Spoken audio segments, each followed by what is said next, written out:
ಇನ್ನು ಶಿಗ್ಗಾವಿಯ ದಂಡಿನಪೇಟೆಯಲ್ಲಿ ಚುನಾವಣೆಯನ್ನ ಬಹಿಷ್ಕಾರ ಮಾಡಲಾಗಿದೆ. ನಾವು ವೋಟ್ ಮಾಡೋದಿಲ್ಲ ಅಂತ ಹೇಳಿ ಶಿಗ್ಗಾವಿಯ ದಂಡಿನಪೇಟೆಯಲ್ಲಿನ ಮತದಾರರು ನಿರ್ಧರಿಸಿ ಬಹಿಷ್ಕಾರವನ್ನ ಹಾಕಿದ್ದಾರೆ. 45 ಮನೆಗಳಿಗೆ ಹಕ್ಕುಪತ್ರ ನೀಡದೇ ಇದ್ದಿದ್ದಕ್ಕೆ ಜನರು ಈ ಬಹಿಷ್ಕಾರವನ್ನ ಕೈಗೊಂಡಿರುವುದು. ಉಳುವವನೇ ಭೂ ಒಡೆಯ ಕಾಯ್ದೆಯಡಿ ಜಮೀನು ಹಂಚಿಕೆ, ಬೇರೆಯವರ ಹೆಸರಿನಲ್ಲಿ ದಲಿತರ ಜಮೀನು ಆರ್ಟಿಸಿ 6 ವರ್ಷಗಳ ಹಿಂದೆ ವಕ್ಫ್ ಹೆಸರಿಗೆ ಬದಲಾದಂತಹ 4 ಎಕರೆ ಈ ಜಾಗದಲ್ಲಿ 60 ವರ್ಷಗಳಿಂದ ಜನ ವಾಸ ಮಾಡ್ತಿದ್ದಾರೆ. ನಮಗೆ ನ್ಯಾಯ ಸಿಕ್ಕಿಲ್ಲ ಅಂತ ಹೇಳಿ ಇವತ್ತು ಮತದಾನವನ್ನ ಈ ಭಾಗದ ಜನ ಬಹಿಷ್ಕರಿಸಿದ್ದಾರೆ. ಮನೆಗಳ ಮುಂದೆ ಬಹಿಷ್ಕಾರದ ಪೋಸ್ಟರ್ ಅನ್ನ ಹಾಕಿ ಜನರು ಜನನಾಯಕರ ವಿರುದ್ಧ ಗರಂ ಆಗಿದ್ದಾರೆ. ಇನ್ನು ನಮ್ಮ ಪ್ರತಿನಿಧಿ ಪ್ರಸನ್ನ ಗ್ರಾಮಸ್ಥರ ಜೊತೆಗೆ ನಡೆಸಿರುವ ಮಾತುಕತೆ ಇಲ್ಲಿದೆ. ಯಾವ ಕಾರಣಕ್ಕೆ ನೀವು ಚುನಾವಣೆಯಲ್ಲಿ ಬಹಿಷ್ಕಾರವನ್ನ ಮಾಡಿದಿರಿ, ಮತದಾನವನ್ನ ಮಾಡ್ತಾ ಇಲ್ಲ, ನಿಮ್ಮ ಆಕ್ರೋಶ ಏನು? ಸರ್, ಈಗ ನಾವು ಇಲ್ಲಿ 60ರಿಂದ 70 ವರ್ಷದಿಂದ ವಾಸಿದಾರೆ. ನಮಗೆ ಕನಿಷ್ಠ ಈಗ 2ನೇ ತಲೆಮಾರು ನಾವು ಇರ್ತಾ ಇರೋದು. ಹಿಂದೆ 60ರಿಂದ 70 ವರ್ಷ ಮಟ್ಟ ಇದ್ದಂಥ ಜನ ಹಿಂದೆ ಇದು ಉಳುವನೇ ಭೂಮಿನೇ ಒಡೆಯ ಅಂತೇಳಿ ಇಂದಿರಾ ಗಾಂಧಿ ಪ್ರಧಾನಮಂತ್ರಿ ಇದ್ದಾಗ ಇದು ಆದೇಶ ಆಗಿರೋದ್ರಿ.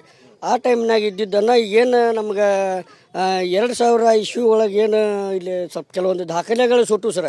ಆ ದಾಖಲೆಗಳು ಸುಟ್ಟಾಗ ಅವರು ಎಲ್ಲ ದಾಖಲೆಗಳು ಸುಟ್ಟಾವ ಅಂತೇಳಿ ಈ ಲಾಲ್ಶಕಟ್ಟ ಮಸೀದಿ ಅಂತೇಳಿ ಒಂದು ಕಮಿಟಿ ಇದೆ ರೀ. ಆ ಕಮಿಟಿಯವರು ಇದನ್ನು ಏನು ದಾಖಲೆ ಸುಟ್ಟಾವ ಅಂತೇಳಿ ಕೆಲವೊಂದು ಜನಕ್ಕೆ ನಾವು ನಿಮ್ಮ ಹೆಸರಲ್ಲಿ ಮಾಡಿಕೊಡ್ತೀವಿ ಅಂತೇಳಿ ಒರಿಜಿನಲ್ ದಾಖಲೆಗಳನ್ನು ಇಸ್ಕೊಂಡು ಅವರೆಲ್ಲ ತಮ್ಮ ಇದ್ರ ಮೇಲೆಲ್ಲ ಹರಿದು ಚೆಲ್ಕೊಂಡು ತಮ್ಮ ಹೆಸರಲ್ಲೇ ಮಾಡ್ಕೊಂಡು ಬಿಟ್ಟಾರ್ರಿ. ಅದಕ್ಕೋಸ್ಕರ ನಾವೇನು ಮಾಡ್ತೀವಿ, ಇದು ಎಲ್ಲ ನಮ್ಮ ಹಿಂದೆ ಎ ಸಿ ಅವ್ರಿಗಾಗಲಿ ಡಿ ಸಿ ಅವ್ರಿಗಾಗಲಿ ತಹಶೀಲ್ದಾರು, ಆಮೇಲೆ ಉಸ್ತುವಾರಿ ಸಚಿವರು, ಆಮೇಲೆ ಜಮೀರ್ ಅಹಮದ್ ಸಾಹೇಬ್ರಿಗೆ, ವಕ್ಫ್ ಬೋರ್ಡ್ ಜಮೀರ್ ಅಹಮದ್ ಸಾಹೇಬ್ರಿಗೆ ಎಲ್ಲರಿಗೂ ಮನವಿ ಕೊಟ್ಟಿದ್ದಾತ್ರಿ. ಎಲ್ಲ ಹೇಳಿದ್ದಾತು. ಯಾರೂ ಇದ್ರ ಬಗ್ಗೆ ರೆಸ್ಪಾನ್ಸ್ ಮಾಡ್ತಾ ಇಲ್ಲ.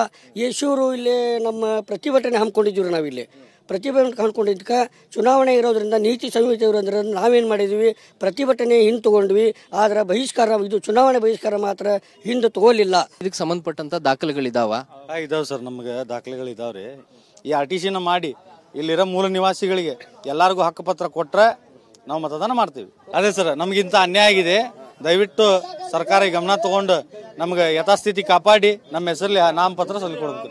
ಕ್ಯಾಮರಾ ಪರ್ಸನ್ ಸೈಯದ್ ಜೊತೆ ಪ್ರಸನ್ನ ಗಾಂವ್ಕರ್, TV9 ಸವಣೂರು.